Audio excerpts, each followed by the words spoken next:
There is no such thing as a fact, and that, ladies and gentlemen, is a fact. Welcome back.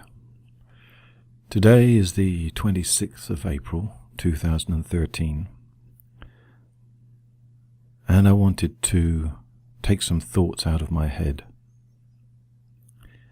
I need to take them out because if I don't, there's a chance that I could go mad. And that's what I want to talk about today. Madness.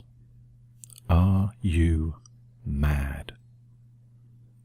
Am I mad? I don't mean mad as in angry. Perhaps madness is a word that we are afraid to use these days. Maybe the word has been changed to infer anger. What I'm talking about is mental health. Mental health. Are you mental? What does that even mean? Well, with a cup of tea, I'm going to try and put out a few thoughts about what it could and may not mean.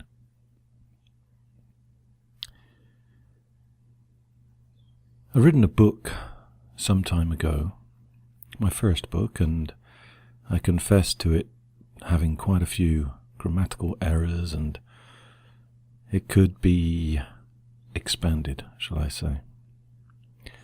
But it has a few lines in there, and one of them, if I remember it correct, was I'd written something like, if it wasn't for my mind, I might go mad. I like that phrase. Because if it wasn't for my mind, how would I even know that I was mad? How else can we judge madness? Does madness even exist? Do you think you're mad? Do you think you're mad because you get up every morning and drive to work and you work for a person, you put your spirit, your energy, your every being into being in a place that otherwise, if it wasn't for money, you wouldn't be there? Or do you think you're mad because you've fallen in love and you're chasing around after this person that if there wasn't that emotion, you wouldn't be in that place either?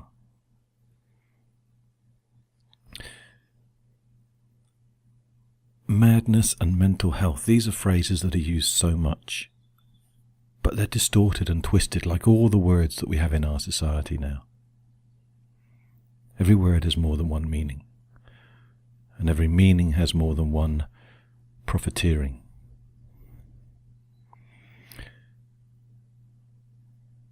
So maybe I'll go right back to the start. I'll have a sip of tea, and I'll come up with a very simple understanding of real mental illness.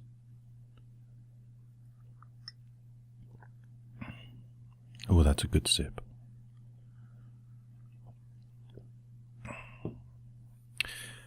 Mental illness, not mental health. We all have mental health. We are all using our minds to some degree, and we are all healthy or ill. And so this phrase mental illness comes into play. I suppose that it tends to mean if a person is mentally ill, as if we are ill normally, we are not able to perform our usual functions, to live life the way that we would usually live it.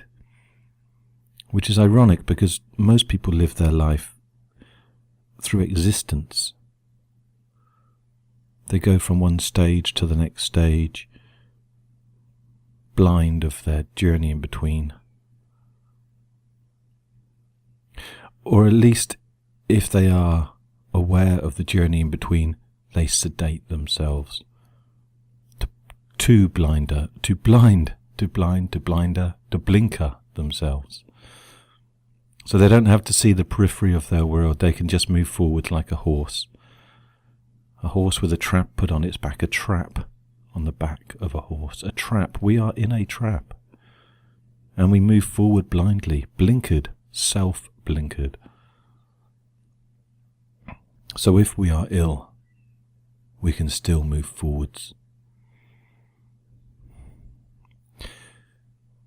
Now some people hear voices. Some people shake.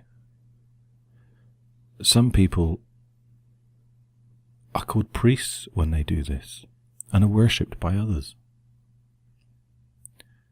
Some people are called politicians.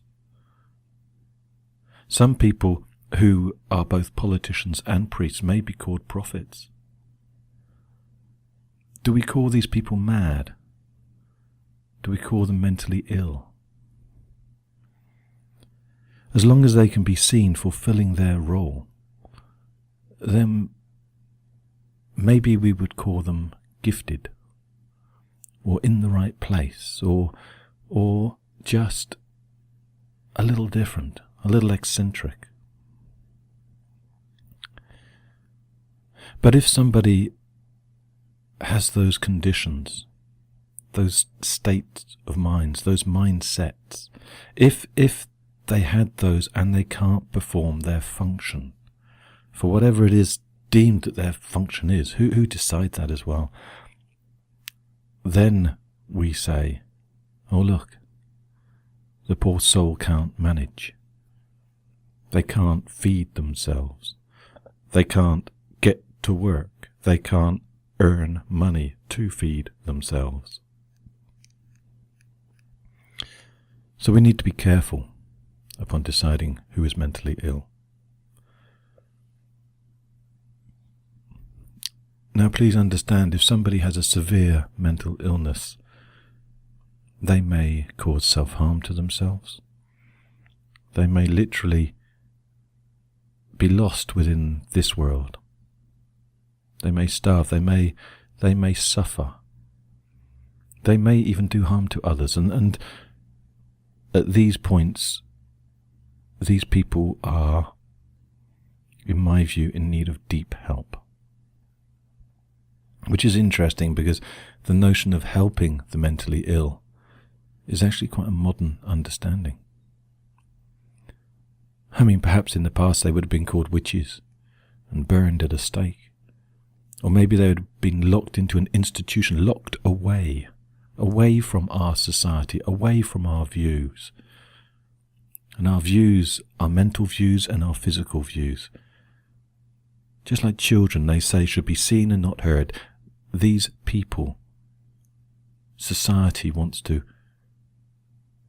maybe see them, but not hear them. Know they're somewhere safe. Safe for who? Safe for our own guilt. One more sip of tea, I think.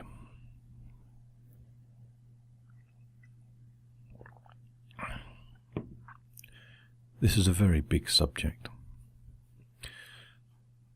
So big, I thought I'd best start with seeing if I'm mentally ill. I mean, it's one thing for me to ask the question to you, but what about me? What gives me the right to talk about being mentally ill if I perhaps am? How can we tell? How do you know if you are mad? If someone tells you you're mad, maybe they're mad. Do we judge our mental health based upon society, upon those around us? I hope not. Look around you. If you look around you, you may well decide you are mad. For we are living in madness. We are living in a world bent upon destruction, consumption, pollution, taking, destroying, profiting.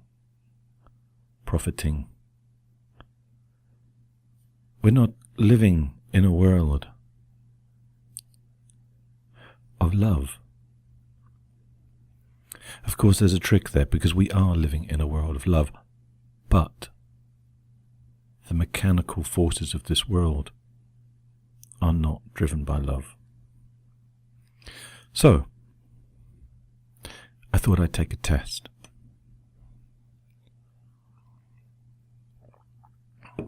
It's a simple little test. I found it on the internet. And as we know, the internet has an answer to everything, so surely it can tell me if I'm mad or sane. It's a 3-minute test. So I took this test, and do you know what it said? It had the audacity to put up a red flag, to tell me that I might need assistance. It's curious, isn't it? So, am I mad? Are you listening to a madman talking about madness? If so, what does that make you? But let's just think for a minute. Can I decide if I am mad? Is it society telling me I am mad? Or is it even now the internet? Are we told we are mad by a computer program? Is it raising flags for us? This is such a topic I could talk for days on this. No, I suspect you'll be glad that I won't. We all need a break from the madness.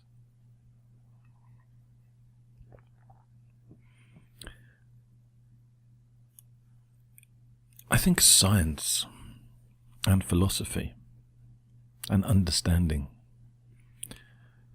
are wonderful things.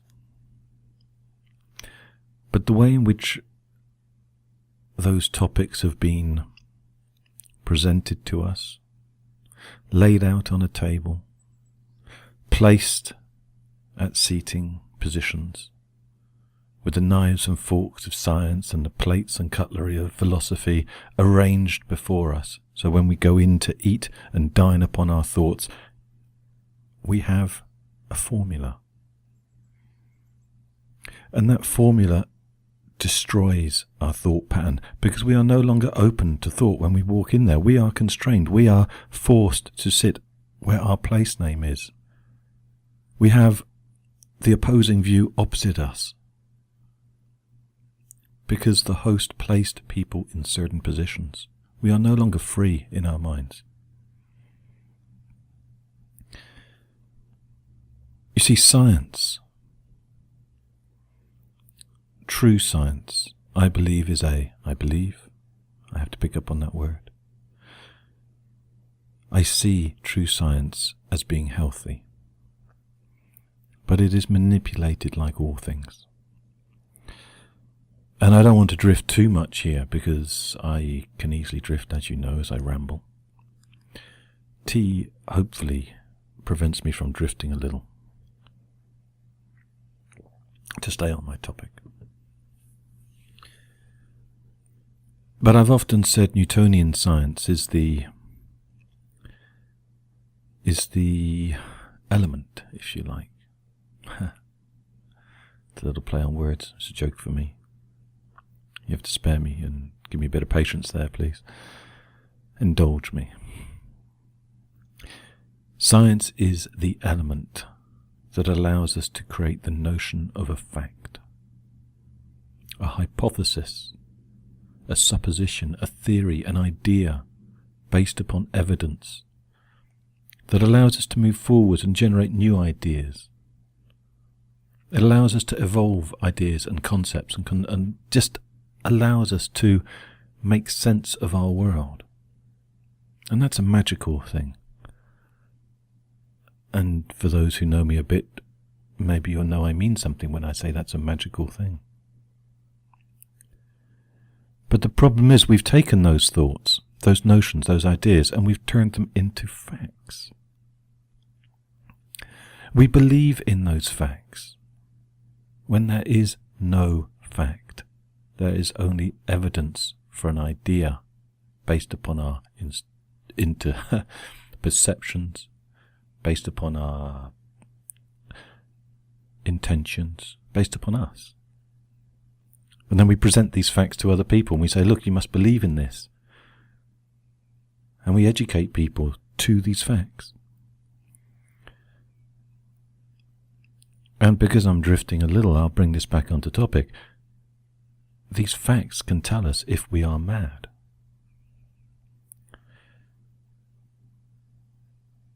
Some scientists, philosophers, I believe Foucault was one who, in the 1960s, he talked about the idea of how we have been separated, as science has, as Newton has, how we have been turned into facts, into the body that can be analysed, the mind that can be separated from the body. And it is this separation of the self, of the person, that allows us to be classified. So we can say outside of the body, the mind is ill. But how can we possibly truly separate the mind from the body? How? If you remove your mind from your body, or your body from your mind, you are not you. Either you are dead, or you are in another state of existence. Maybe you have ascended, maybe you have an out-of-body experience, maybe you are drunk. But you are not in the same state of existence as you are when those two things are together. And even if you have an out-of-body experience, can you truly say those two things are separated? You still are connected, are you not, to your body? You are the self, the wholeness, the one.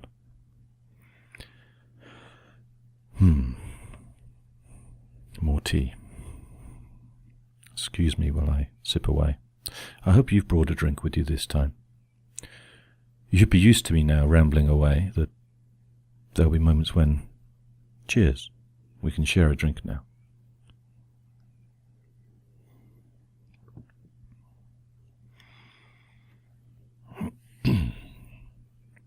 So, if we accept that the mind has been presented to us as this entity that can be studied scientifically, separate to any body or anything else, any body, any physical body. If we accept that, we can see how science has moved on from there. And we have broken down the body into the cell and into the DNA, the genome.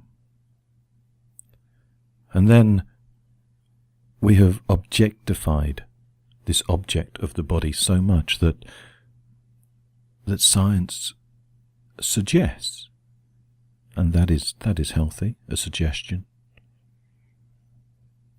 It suggests that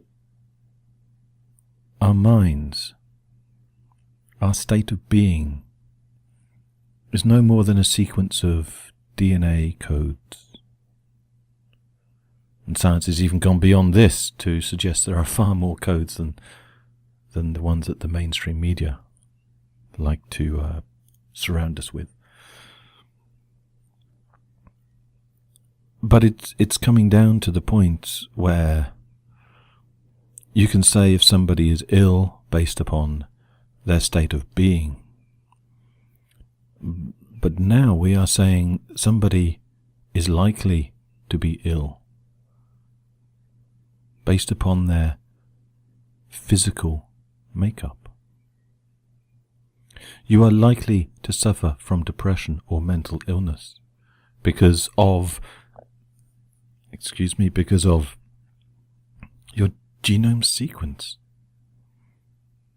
You are likely to inherit a disorder of some form. You are going to be categorized. I've already filled out this form, and it told me that there is a warning.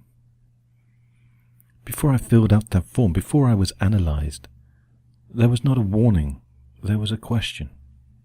My question, a healthy question. And society does not like the mentally ill because they do not conform. In this country, in England, we used to celebrate the eccentric. They were odd fellows. Perhaps I feel I am one. Excuse me. More tea? Definitely more tea.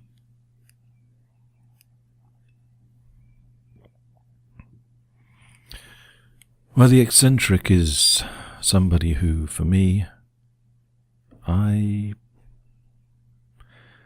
what do I do with an eccentric? I use them as a mirror, I suppose, as we use most things. But the eccentric to me represents a reason outside of the conformity. You see a crazy person, and do you say they are eccentric? Or do you say you are scared of them? Because that's what the eccentric has been turned into. The vision of them, the public perception of them has been turned into either comedic, where they are trivialized,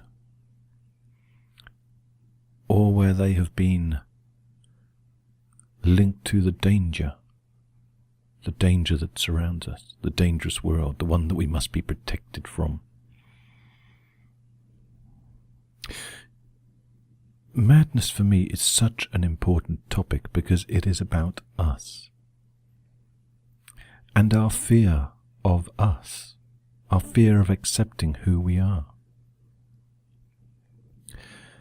As we try to explain ourselves from the physical, from the body, from the genome sequence,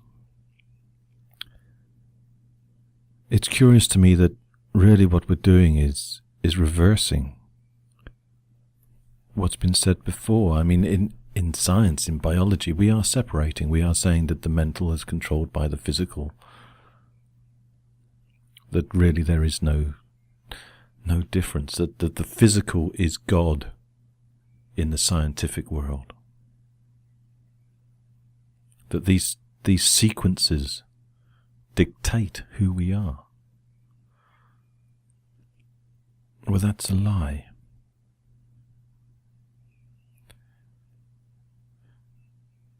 That is a lie. Of course, that's only my view. But I say it because I feel that we are part of those sequences. They are the essence of our makeup, of our physical self. But I believe they are connected to our mind, that these two things are one, and that there is a spirit too, a consciousness if you prefer. And together these fundamental parts of us, where we put the fun and the mental together. So mental is no more a thing to be feared. These fundamental building blocks, they provide a stage for us, a platform. And if we stand upon that platform, they provide us with a likelihood of who we could be, not a fact, a likelihood. So it is likely that we may inherit a disease. It is likely that we may suffer through our mental state. But it is not set in stone how we relate to that, how we overcome a problem, or how we are overcome by the problem. Because there is also this element of free will.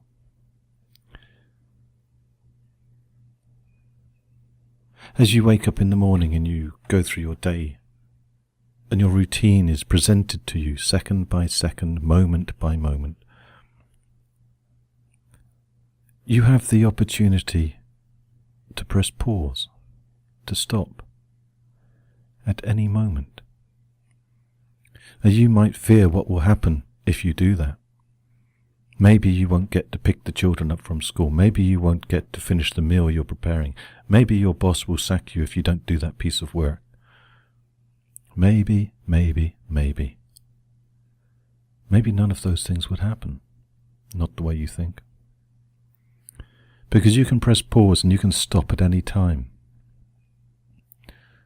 That is your free will, based upon who you are. And if we accept that, then I would suggest what I think may be an alternative view to mental health and illness. A more honest view, not one dictated by society, not one dictated by the era that we're in that decides an institution should be there for our benefit, or that care in the community is there to help people. Care in the community because there is not the money given, provided for those who need it most. Those who truly cannot care for themselves are cared for in the community. These are political slogans that I do not like. But maybe I can offer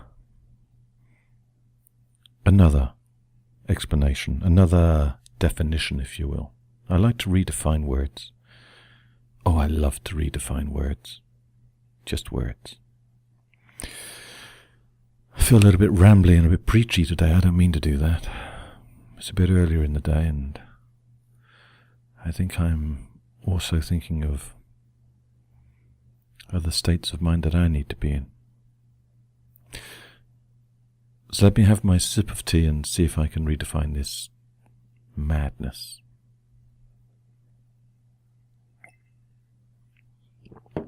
Okay. My tea is almost done. First of all, I'm going to say that madness is healthy. It is wonderful. It is spiritual. It is divine. It is magical. It is one of the most greatest gifts that we can have. Madness. It is a life force, a separation from the regularity of life, from the left brain to the right brain. It is a disconnection of sorts, and yet that disconnection allows us to perhaps move forwards, to take leaps rather than steps. The question is, how much of that madness is there, and how constant is it? Are you always leaping from one point to the next and unable to make those forward steps?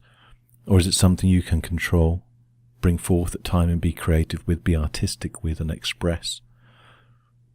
Or is it something that just happens at random when you least expect it? A eureka moment, a genius moment, a genius in the madness.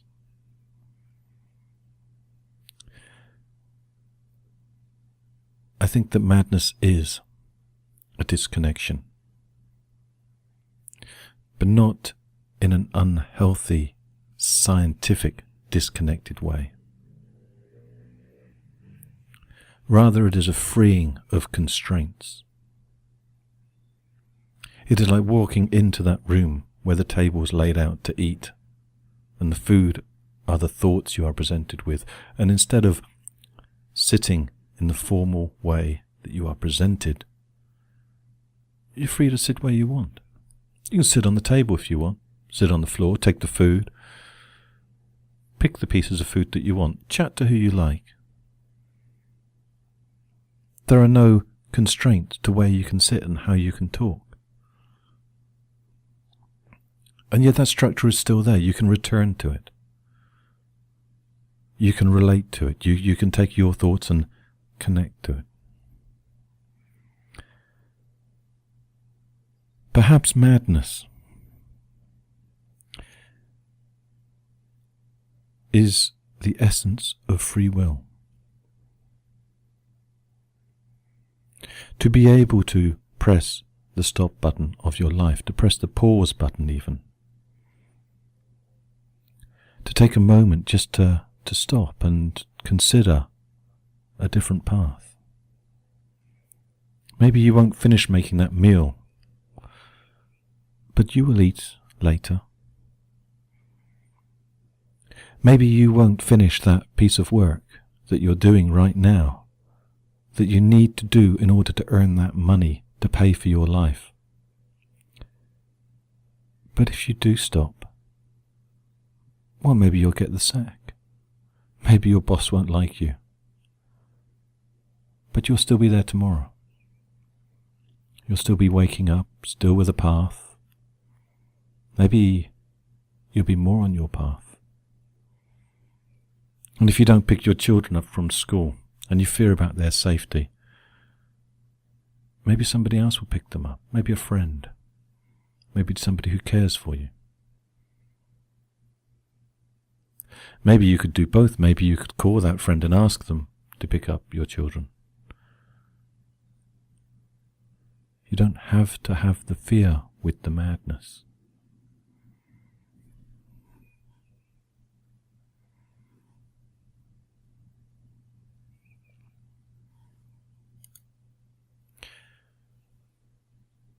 When the scientist tells you that the genome dictates your mental health, it predicts it. Think of the older wisdoms of the world. Consider the notion that we didn't always used to see ourselves separated. A time when the mind, the body and the spirit was the one. And so, if you change one, it will influence the other. If you can picture this time, when the scientist shows you the charts and the graphs, and their experiments and their machinery of how they can predict and show that if you change a genome, it will change the state of mind, you can laugh. Because you know it already. We are connected. The aspects of us come together. You are not just your body, you are not just your mind, you are not just your spirit. And there are more aspects of us than those three, but those are the most common ones.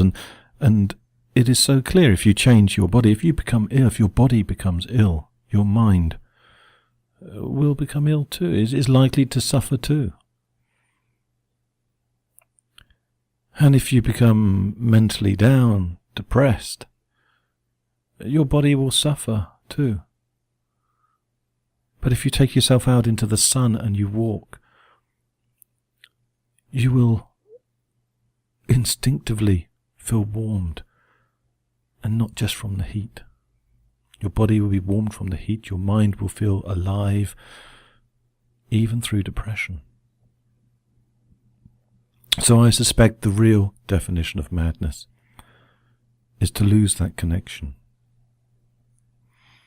To see these things as separate, that one cannot help the other. Because then we become like Hamlet. Oh, 'tis the calamity itself.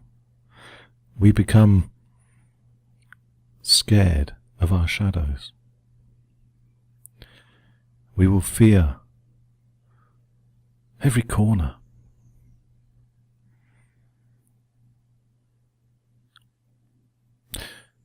Perhaps you need to give me a bit of space this time, because I feel I'm rambling again. I really must drink more tea.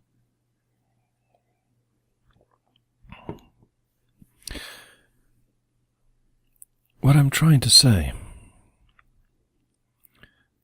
is that to deny that we are many things, to give ourselves false ideals for who we are, that's madness.